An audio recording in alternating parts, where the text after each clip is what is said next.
read a the quarter news, of a review. if you have long COVID or if you had COVID, you're gonna have long COVID. Comes the We're all milk, gonna die soon. as much as you can swallow. I saw this thing too. Honey, Oh my god, this is put on the oh wall. my god, dude. And Why oil the enough fuck to do people annoy go on a Twitter? small Why? lip.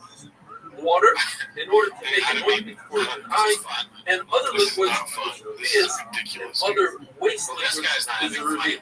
Last night I came under an Says unrelenting series of all attacks intended to tarnish my professional one and personal reputation. The cause? if Some you tweets I sent out decided for to compassion within hide, our workplace. put Those aside attacks continued. the smaller You know, it's a bad tweet, dude. You see one of six fucking bullshit. The next one says, the hopes of de-escalating a temporarily deactivating my account amid a barrage of online abuse directed by one person but carried out by an eager mob. Also, One side of the attacks continued even after I stopped engaging. I know the old adage, hurt people, but what then? 2 questions already, no answers. In such a situation, it is difficult to find the line between sympathizing and challenging with compassion. What up? Is to defend myself, but I'd say I'm Tatri. How you living, pimp? Yeah, dog, nobody wanted to fucking talk to you anyway. Worst person ever. Most liquids, the shear of itself, take out liquids, surrounding these reviews. Therefore, wine, the shear is quarter reviews. Because in order to drink wine, you need to dilute it with 3 parts water. Asks a bio that it's not the same that says Yaina Shironi is 2 parts water, not 3. In addition to that, asks a bio, but you didn't add the water yet. So why are you chayav on just taking out a quarter of a revius? Says Rabbi, because a quarter of a revius is partial. And in order to be over on the has to be something that's partial, since you put it in the water, even though you didn't, it's partial. The fact that you asked me from second still in Shironi is very weak wine. It's 2 parts water to 1 part wine. Or we're discussing coloration red. It's 2 parts water, 1 part. Nothing says, please cite. Where wine needs a revius, or quarter revius, when it comes to congealed wine, you need a full kazayis, which equals to a full revius, not a quarter revius. And we have a similar halacha that says revius when it comes to the tumah of the blood of an abela, where Bishami says Sar is one of the places that Bishami is made. And they still say it's fine provided that it's a full revius, which in turn could turn into kazayis of congealed zayis. I want to ask 2 questions. When it comes to tumah, the shears of zayis. When it comes to Shabbos, the shears of revius. Therefore, there's no correlation between the 2 aspects. Perhaps blood, which is thicker than wine, requires gazayis, but wine needs a lot more than a revius to create a gazayis. And therefore, if you take out the Turkish strap and less than gazayis congealed wine, maybe you're already over. Maybe in that you have a revius. On the other hand, perhaps wine this thing needs a revius to create a gazayis. The Mishnah uses the word gemia. The shear for milk is to swallow gemia. Says the Gemara, in our Mishnah, gemia is spelled with the aleph, not an aleph. But there are 3 other Mishnahs in such Shabbos that have words that could be spelled either way, aleph or ayin. And they're all spelled with the ayin. Gar'inim, oinamois, and ma'amtzim, they're all with the ayin. The milk of an animal, the shear is to swallow with both the milk of a woman and the white of an egg is enough to put into the anointment called keeler. And keeler itself is enough to mix it with water. That's the shear. The Gemara remains in the table. So Rashi explains talking about putting this ointment in 2 eyes. The Gemara just asks, is it enough to put in 2 eyes, or 2 eyes plus whatever remains on your finger, which is a larger shear? Rav says an amazing, famous saying: created in this world is for a purpose. Even an annoying fly can serve a purpose to heal the bite of a hornet, the sting of a hornet. And the slug, which you think has no purpose, could heal a wound. A mosquito could heal a snake bite, and the snake itself could heal boils that is a black snake and a white snake. You boil them up and shear it on the wood. A spider could heal the wound of a scorpion. And the Gemara tells us there are 5 irrational fears where the strong is scared of the weak. One of them is that the lion is scared of a certain animal that screams really loud. Some say, the young I think, or others, want to say something similar to a honey badger, which is known today as a very small animal that's fearless and scares the lion away. Elephant is scared of a mosquito going into its nose and they're scared. And a scorpion is scared of a spider. An eagle is scared of a swallow. And the leviathan is scared of the kilbis. There are three animals that as they age, they get stronger. A snake, a fish, as we know, gets larger as it grows, as it gets older, and a pig. Zera bumped into Rabbi Huda when he looked like Rabbi Huda was in a very good mood. And he figured now is a great time for him to ask all the questions and Yonit Alma, things that seem mundane. And he started off asking him, he said, that's like gristle. Goats that are dark are like the fish of the darkness, and they came the light. Why do sheep have a tail that covers their rear where goats don't? He tells them because we use the sheep's wool for clothing, we cover ourselves, therefore the sheep covers itself. Why does a camel have a very short tail? Because it eats thorns, what we're going to want instead of getting stuck in the thorn. Why do cows, bulls have long tails? To swat away the flies in the swamps. Why do grasshoppers have very flexible antennas? Because they jump around in tough trees. If they were harder, they would break off. If one wants to blind a poor grasshopper or an ant, he can remove his antennas. Why do Akash Baruch Hu eat the eyelids of a chicken and they go for bottom up? Look at all these questions that he's asking. Have you noticed all these things in the Kriya? And he wanted to hear an answer. For 20 years, I gotta tell some other my best friend's gonna go in for 20 years. If you were going for 20 years, I'm gonna do the same thing. Yeah. Call your tax guy. You know, listen, the only thing that matters in life is about being a good fucking person. My granddad used to tell me, be somebody that somebody wants to be stuck in an elevator with, because nobody wants to be stuck in an elevator with. Freak ass. Been good to say. What's the meaning of Go through there. And why is it called the Darga? Step Derek Glass, go to the rooftop. And in the mission we learned that Shem and oil, the shear is anoint a limb, says the Gemara, it's a small limb of a small child, says Rashi. One part of a child's finger, that's a small. On the second night of this weekend should be a really good time. Tonight's going to be classic coast. So I hope you guys are ready. It should be a really good time. So you know it's like we'll do that sign up for my newsletter. Wow, we got a lot going on. But I do want to shout out to some of our loyal affiliates, WGAN. Shabbos Abayin Ches. Different items have different shiurim for taking out being over and it's on Shabbos from one rishus to another rishus. So there's a common use for one item, but a not so common use for the same item. For instance, the milk and the wine have the common use of drinking. The not so common, even though that means it's a kula. You have to take out a lot more in order to be over the survey itself. What if one item has two common uses? Well, one is a larger share, and one is a smaller share. We go to the smaller share, for instance, money. You can use it for eating, you can use it for medicine. We'll go with the smaller share of medicine, you're in right away if you do the smaller share. So the question is, why is it water, which is common use is to drink, not so common use is to add to medicine? Why do we go with the not so common use? It says about it because we're talking about in Gola, they're very poor, they use water for medicine, so it's common for them to use the medicine. Rabbi says it goes, we're not just talking about Gola. And since most people use wine and milk for medicine, since it leaves some sort of film on the eye, they all use water, therefore it's common. We see from here a very important concept. Obviously, many more people drink water than adding water to medicine. Yet, since in medicine is common, it's considered common things. And we go with the footwork. Blood is also obvious. Jim Laws says it's using blood to heal an eye protrusion called a mucus. They use wild chicken, also in Hebrew it's known as fat, in English a poopy, or something like that.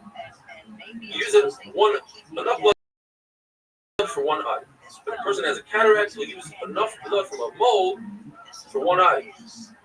Moles are found inside the house. Cataracts are inside the house. Mucus is a protrusion in the eye. Fat is however which blood goes through. If a Rebbe tells a Talmud, I want you to make some room, pick some of these items out, and he takes a common item that people keep and are interested in. He thinks it's Rabbi, of course, he's Chai. What if he takes an item that nobody cares about but is red? He's Chai. According to Rashi, because this goes according to Shimon Lazar, who holds that once one person makes an item important, it becomes important to the whole world. Plus, it says it can go according to everybody. But once a Rebbe makes it important, then his Talmud automatically thinks it's important as well.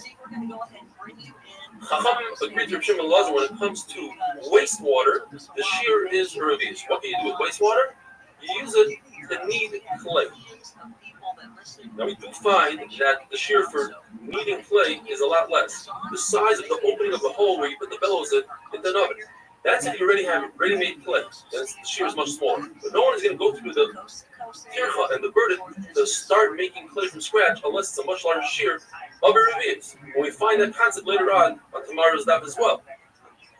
Says the Mishnah, when it comes to rope, the shear is enough rope that you can make a handle for a basket. When it comes to gemi reed, it's enough to make a loop on a sifter to hang up, scratch the sifter. According to Yehuda, enough reed to take a measurement of the kid's foot so you can go to the shoemaker to make him a shoe. Paper, enough for a receipt that you paid your taxes. Once you show the tax collector that you paid your taxes, the receipt has no value. According to Yehuda, it does have a value. Why? A number of shatim. According to Rava, we're dealing with the main tax guy and the smaller tax guy. The main tax guy gives you a code, so you can use that code. You don't really need a receipt. According to Abaya, the tax guy, the main guy, has runners. And if the runners catch you, you want to produce a receipt. According to Yehuda, according to Danakama, you don't really need to produce a receipt. You just go back to the main tax guy, he'll recognize you. And Rav Ashi says people want to keep tax receipts according to Yehuda, so you can show them to other tax collectors, and they'll see that you're a trustworthy person who pays taxes. Once you erase paper, it has no purpose. You can't write on it again. So what could you do then? You could cover a small flask, so the shear is the size of a small flask. When it comes to leather, if it's semi-tan, you can write a kameh on it, so it's the size of a kameh. Cloth, which you write, fill in some letters on, enough to write the smallest part of the Shema Yisrael Shem Elokeinu Hashem Echad. Ink, enough to write 2 large letters. Chol, which is makeup for the eye, enough to do one eye. Glue, enough to catch birds. Sulfur and tar is enough to make a hole in a jar so the sulfur can come out, and then you plug it up with that sulfur and tar. Wax, enough to plug up a hole. Small hole. Crushed brick, enough to put on the opening of the oven that makes dough.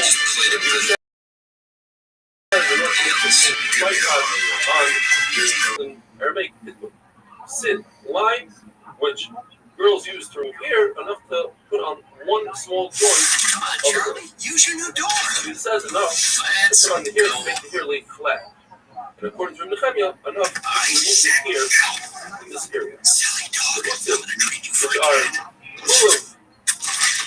full of you make, let's say, Pashalat is enough to make a what is this bullshit?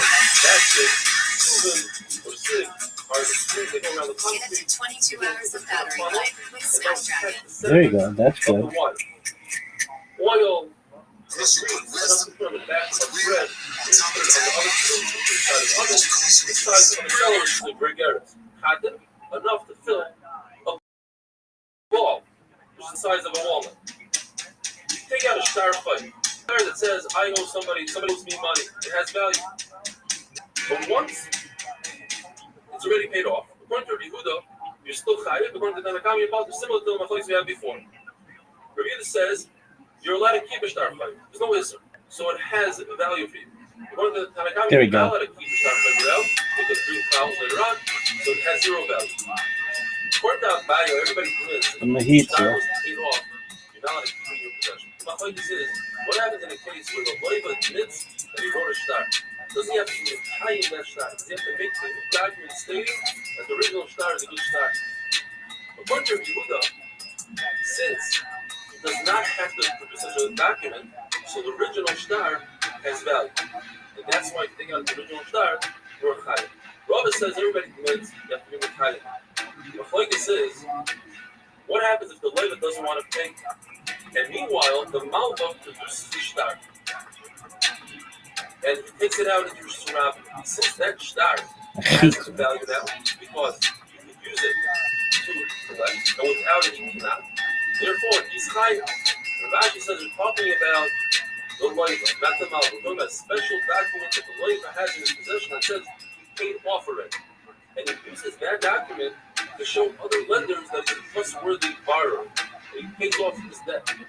And therefore, it has Shabbos, it has Hashivos. I talk a big game about kindness, and I'm going to try to practice some of that now by simply moving on and not engaging, dude. See, but this guy, although he's talking like this because he has to, because this is how these people talk, he seems to make a lot of sense. He's the normal adult here, but the other people are insane. They're attacking this man for no reason. His thing was like, be kind to people. If that makes you mad, you need to get therapy. Yeah. How would that make you mad? It doesn't matter which side you're on.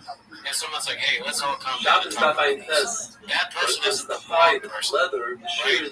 But now it is. Now that person is hit. How many people like responding with me saying you probably were, if it was World War II, you'd be with the Nazis. And that's all he's saying is like, just be kind to each other. It's crazy. And also, he pointed out, I read their story and pointed out, he's like, well, I'm Latino, and I'm here to talk about this. What's the truth? As the only, there it is, as the only Mexican American around national, the only one. So what about that? What do you think about that, Felicia? Yeah, Felicia. There's only one Mexican in the entire world of the national deskins. You're over here whining about some tweet from a redneck loser that somebody retweeted. But where's your concern for Mexicans on this thing? Yeah, where's the love for Jose Del Real, dude? He's keeping it real. Instead, what you're doing before the finished product versus after the finished product. People don't want to burn themselves in the profile picture like fucking come at me, dog. Yeah, but there's a large issue. For instance, these journalists think they're like super duper, like important. When it comes to I don't know. People really hate journalists. You know what else was an idiot though when they call journalists journalists. If you're not from England and you call journalists journalists, you think you're a great trick hooligan. You're going to be like, oh, yes, talking to the Jedi's. Oh, I need Jedi's, right? And then, like, the right is turning into, like, dumb English people. Oh, I like Jedi's. Say I'm not smart about all these Jedi's are crook shit. The side I put on the device that holds the air. Women are more sexual, bisexual. The end has a really red. Ricky People don't want to be a crock of shit. That's what this is, dude. So therefore, the this is bullshit. You just basically said that in all of our words. You agree with me? What's your greater than fantasy? Everyone should get on Twitter. Twitter should fucking die. Eat a dick and die. Why do you say that? Because I don't do well on it. No, I really just the humor base of Twitter does not make fucking sense to me. In my opinion, is killing people slowly. So when I say flappers Europe, you don't think that's hilarious. You say that You can say that shit on fucking Instagram. You can say that shit on Facebook. Yeah, but it's not the same because Instagram has pictures. Your caption doesn't even matter. You can no cap. That's where it came. So you're telling me Instagram was the third dimension? You like text-based shit? I don't understand what you mean. What are you talking about? You can share a story post. I'm there for retweeting that shit. Can you share stories? Only Oh yeah, you can't. I know you can. I do it all the time. And the sheer I just don't. The stories are like I don't know. I don't want to film. I don't want to have to like. And flour. Whatever the fucking thing is, I don't understand the sheer writing. Main central parts of the I know, just, it's people like you that create sexism in the fucking or world. flour, or Yeah, I get because of my retweets. I put up in my phone and say 140 characters that I have. That's actually it's more, right? It's more now. And that's because it's I don't know, you know. I treating you like that guy that has to look everything up, but you know, like, so look at your case only has 6 books. I have a fucking shit ton of books. There's like 3 books in there, and a lot of like, there's books on like the history of cookies. That's how you know you're losing an argument in my apartment is when fucking leather. take my books, dude. And that decides to More prevent of a pinata. the answer is That's true. There's a lot of, it's a big pinata, so there's a lot of books. it's leather, our tables, and things like that. I had 2 shows this week. He said in the Mishnah that clap Pretty good. is enough. Pretty good show. Clap is enough to write the smallest part of Trying to the get anything crazy at the nightcap. The Brisa says Nightcap's back inside. is It's not not enough to write of Have a you ever been there, the burger in Milner Roads? It's a good show. I need to link a brand. Separate the two. You have the part closer to the flesh of the animal is called the sustus, and the part closer to the hair of the animal is called the flap, according to Taisvis. And according to Taisvis, we write on the part that's further away, on the opposite side of the hair and the opposite side of the flesh. Tefillin are only written on flap. Mezuzah, Maskan of the Gemara is written on flap, but also on the sustus. The same Torah is written on flap, the sustus, and on fill when they're still connected.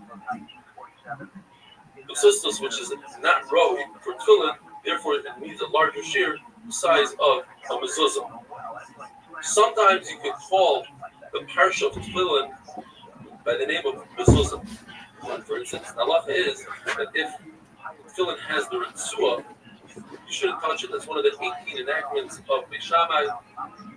It's with Hamad Yadayim, top of the hands for truma. Truma by itself, not. The Rishon says you have to touch the actual back to the tefillin. Zaki says you have to touch the actual mezuzah of the tefillin, meaning the parish of the tefillin.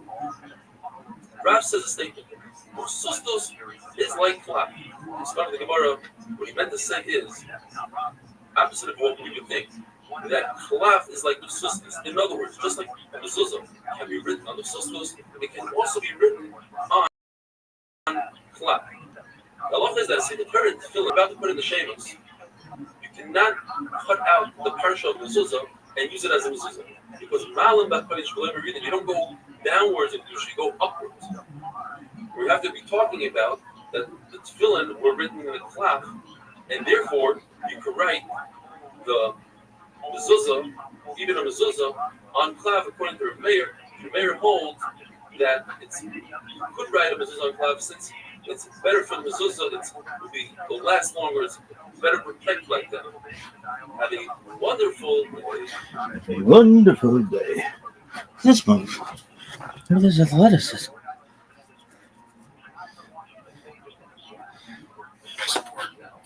And then I did the brunch show, Josh Edelman. Josh Edelman's brunch show, Park Hotel. It's hard to do here, the 1 p.m. show. Yeah, it's hard to do comedy early in the day. Yeah. But the audience was chill. I had like one giant beer, which creator made for the rest of the day. Oh, that makes sense because you have beers in the morning. Yeah. I do that. Everybody was out. I had some brunch. We were in wine and stuff. I had more beers than I had books in the morning. Well, that's not very easy to do. So I'm seriously getting 2 beers. I asked for like the Australian lager or something like that. They gave me some regular beer. And they gave me this like giant glass. I was like walking into the show like, okay, that guy's a problem. Yeah, this giant thing. Oh yeah, good beer show. But did okay. Also, you're forgetting a major plot point here, dude. You didn't fucking you did the potluck at Fort Worth. One weirdness about the second letter. However, by the time I did the potluck. That was funny because I was like, I was driving to record Doom Scroll. So yeah, you can also check me out Doom Scroll with Isaac Hirsch and Nick Ulrich. I filled in for Nature Brawl on that show. I was driving there, and Luke was like, hey, I'm posting that if you want to spot. I don't know if you're supposed to say that. Oh my god. But I'm just kidding. Luke was like, oh man, you made potluck. I was kidding, or I didn't really understand. And I was like, on the way to this podcast. So I filmed the podcast, and then I went and did the potluck. I did okay. That'll be great. Yeah, I did. It was cool to be here. Takes out It's been half a shear. 4 years, something like that. 3 years, 5 years maybe since They are last time I retired hosted as Stuart, one. who's working in this. Says if there's Yeah, he's lived there years. The last time you hosted one, maybe the last time I did it. Oh, I missed hosted. What about Last a time I did Podluck, I did caramelist Kill device? Tony right after and ate shit on Kill Tony. That's considered Let's watch that live on the podcast. another Right. show. I hope they fucking burn that Therefore, shit. it's sponsored. Robin says caramelist is This is marijuana. yeah, It's so not it's marijuana. it's It's more not than 5 years ago. It's street jokes. Yeah, you told us on the podcast. Robin says I told us even something. a few It's hot. It's hot thing in surrounding my shop. is It's enough not fun to think about. to It was create in my separation shop in here. your I providers. was in a closed shop. So A again, husband gets his wife yeah, his there's jokes domain about Ben just Franklin to fucking women and shit. they get lands on a bean. It's not considered like salsa and cookies. How much makeup Dicey, body dicey, bro. liner? Even if we try to fight Chop, so you even went back to In Chop. cities where women Chop dress is more like that expensive, movie, The Thing, and they or only It, show or one whatever, eye. because of The Thing. So they would It's use like you don't know. eyeliner for You one eye. don't know who the monster is. It could just be you or me. But then as soon as they're not expected, and you start talking about Chop because the monster is your eyes were you're like chasing it. and they would put eyeliner above straight the to eye. things. Therefore, the shear is How old are you? which tells us wax Yeah, right. a very small So I was amount 22. to plug a small hole that Like, wine that sounds like they go on very TikTok, they thin, go viral come because out, not oil you're there. or Uber, your Uber Eats person, like my Uber Eats person, I bet it was 622. That's what it was. a lot of glue, Oh my god. sulfur, and tar. How could this Do happen? it to have a flash. Shit. I don't know. Would you work in the Washington flash Post these with tar. days? And they would punch a hole in the tar. I think I would do it if Let it out the was like, if I got paid like 35 an hour, dude. So that 4 hours, plug sit me. is the amount of tar is a very small amount. Why are these your numbers? You think? If you look up, I it's mean, because consistent I throughout travel the 4 hours a week. and they always take Whatever, like the the mail guy, smaller how much does he measure. work? They don't get a lot of So mail. that Let's be guy- honest, the Wampo, dog. Yeah, I mean, I don't understand a word of what you just said. the measurement Because you're so was old. measured a child's foot and put it on I'm saying, if you're working in the Washington Post, what beat do you think you'd do? Oh, when it like comes to our Mishnah, Tarsus, you know, I would love to be a sports writer. Yeah, I mean, that's probably what I would do too. on its sports. How fucking old are you? What beat would you do, dude? Fix. Yeah, like the news, you know, the beat. Is that Twitter speak or is that that's journalist speak? You know, I mean, okay. You make it go back to school. I'm sorry about it, okay? How much I type of play? God. I think I'll do sports, but dude, we canceled so quickly, man. You can't even retweet. Live? Can you imagine? I fucking like things that Kenny Ryan tweets. Yeah. Somebody would be like, look, is this where I have to work with somebody who likes the tweets of Keith Johnson? If she's Well, young, this if is how she's much poor, fucking Twitter sucks, dude. And yeah, she's wealthy. yeah, this is the pony I'm riding. The Twitter fucking blows. Please have not said why you think this. Because I don't even have a job, and I'm scared of retweeting things that I think it's funny. So you are scared. Yeah. So when you see a tweet, sometimes they're like, oh, that's funny. I'm retweeting because I'm worried. Olive oil. Yeah. And then even then, too, whenever I like something, I fucking unlike it because I'm like, fucking shit. People can survey your whole fucking existence on Twitter, dude. Keep talking. I want to, do you want to find things that I like? No, I have this one tweet. I'm just going to show it to you. If I can find it, that's so fucking funny, but I would never. It's so fucking funny. Let me do this for my daughter. I covered her with one Life shot. on Instagram is so much simpler. There's no surveilling people's activity on Instagram. My daughter, Twitter, you can see everything I like, everything I says her fucking not look to at. grab BB. It had to be so we You can can see my fucking algorithm. You can't see stuff on Instagram. You can definitely see celebrities all the time. They're like so much more like their posts. They're like, oh, these two celebrities haven't liked each other's posts in a month. Yeah, but that's the people that have no fucking life that continue to like refresh pages and see if there's things that are being liked by fucking Cardi B or right over whatever. here in this area. Yeah. I'm gonna write it out and show you. The barrel has This, like, it's so inflammatory in today's put some world, lime and in it it, shouldn't be. but that's not going to hold. The wine will corrode. You know what? I can't. Says we're behind the phone that are measuring. I take too much to air. I'll show you. In the measuring cup, It just sucks that you can't. Stuff that's funny. It's funny because it's a joke. It's not serious. Third was for the You eye, know? quarter was for the cut. I understand we One shouldn't shot bully is for people, forehead. Put on the we shouldn't forehead. be Says overly more mean. stories on the forehead. But It's you know, gullible. I get made fun They of all the asked, time, and they it's asked fun. the gullible. Somebody came from And gullible. Jordo gets made The fun of gullible too. asked him to For his thing, everybody has things he get made fun of for. And like, they're And he said, saying, no, I can't. but or it's like, it's such a double One shot standard. is It's okay to like direction one thing, but it's not okay to shit on something else. Not For fair. the others, the shot is And some he's gonna direction make in it a so that point. people Bitten on the forehead was very interesting. And another says that at the time of the people, supposed to wear a mask, not like today, overall mask. No, but rather on the forehead, and they display that the forehead is not above the season. Who's gonna do news? Every thing I do is gonna be mad. The person reading the weather is like it's 90 degrees today. It says enough. And that's white people's fault. Arguments that shit comes in off the city letter. Warming is caused by Fertilizer, a very thin sand, with a Kiva, enough fertilizer. One can have to really shoot enough to fertilize a leak. Talking about fucking You have gender a and read of sexism. right? There's no real news. You don't know what the fuck's happening in And the it has to come up world. to So many the people are joints and fucking dying in Nigeria right now. part of taking is it the joint that connects to the hand or this joint over here? People dying. It's the read. Fucking mass shootings at churches and shit. I saw that news article. I thought that was factual. Is that like an Al-Shabaab thing or is it just a random It's the news? boil I don't know. on the stove, the size of a baguette. Not an egg, the size of a baguette. I don't know what Al-Shabaab's like a terrorist group. Have a Oh, voucher. they're popular in Africa. In other words, So sand is it's good not for life. it's not, I don't think, I mean, Al-Shabaab does seem like a lot. I don't think that we should be fired. Sand is really catchy. And the sand, That's up to Dominic. it's a and why? By adding sand, nowadays, makes the one dark. An anti-woke member of the guy's completely checked out. Like Ryan's like, you two are arguing, and then if one of you says even one thing that's negative about a Rubik's Cube, you fuck. Oh, really, dude? You're gonna hear a fucking earful. You say one thing wrong about a Batman comic, and Ryan is gonna get an ass. Yeah. In my opinion, dude, woke does not exist. It's just, it's people seeing what they can do to other people. That's all. Shabbos pay shit hour. is, in my opinion. How much bone do you have to One take thing out I've for heard one people to say, I don't know if it's true, you'll see like I'm a people say, bone like, enough to make woke these isn't really what you think it means. It was like bastardized and stolen from black people that came up with it. I have no idea what that turned they out. don't serve any purpose. But whatever So it they are is, and whatever it popularly means right now, they are metabolism. I very rarely agree with it. It seems awful. So bones that I mean, it leads to shit like are this. not like wood. They are like metal that I would have. Once you attach them to the gate, I want people to know what I think. And I can be wrong. I'm not the smartest guy in the world. Don't get me. I thought the 16th president was Andrew Jackson. I